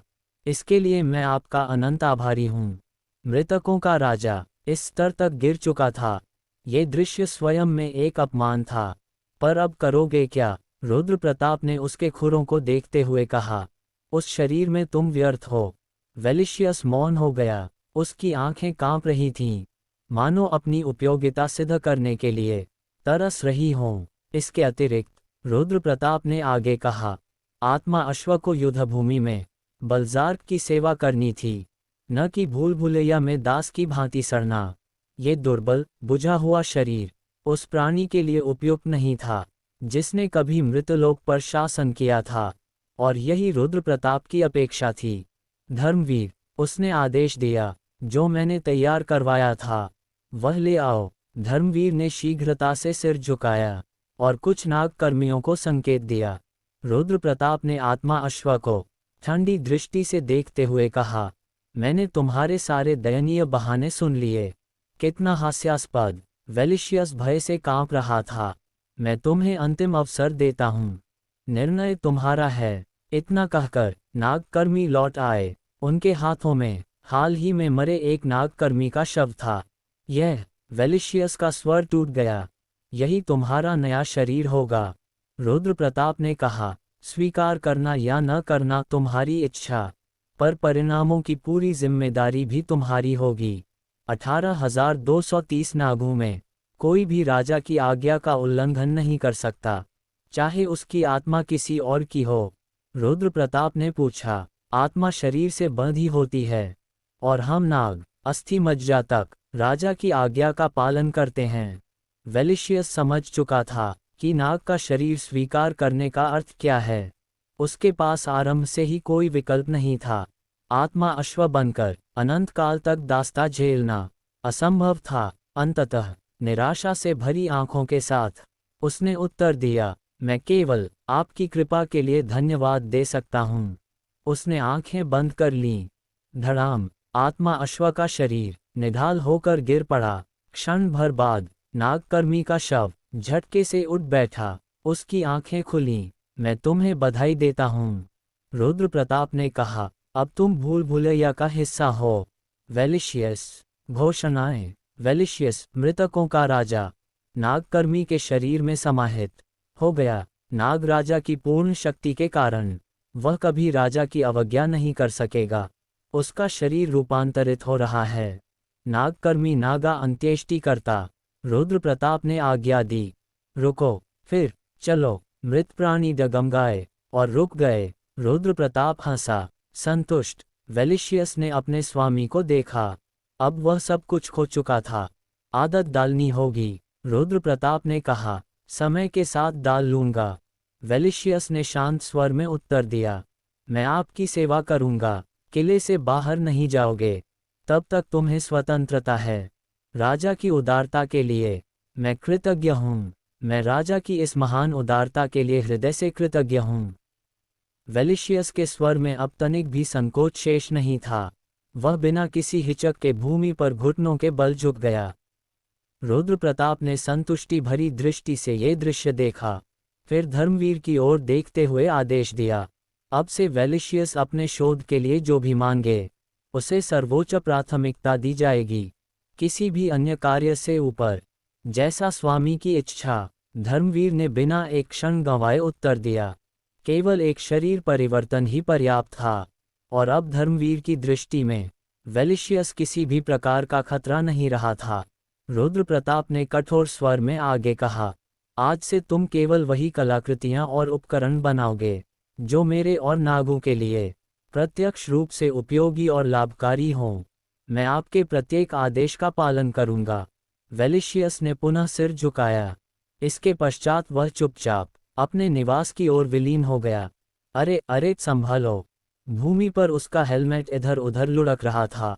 फिर भी बलजार्क आत्मा अश्व पर सवार उसे नियंत्रित करने की पूरी कोशिश कर रहा था। रुद्र प्रताप ने यह दृश्य देखा और असंतोष से भौहें सिकोड़ लीं। एक सिर विहीन योद्धा जो ऐसे आत्मा अश्व पर सवार हो, जो किसी युद्ध सज्जित प्राणी से अधिक फटे पुराने कपड़ों के ढेर जैसा प्रतीत हो, निश्चय ही यह कोई शोभनीय दृश्य नहीं था। फिर भी उसके मन में संतोष था। उसकी भूल भुलैया में अब एक और वीर श्रेणी हीरो ग्रेड इकाई जुड़ चुकी थी, जिसकी उसे अत्यंत आवश्यकता थी।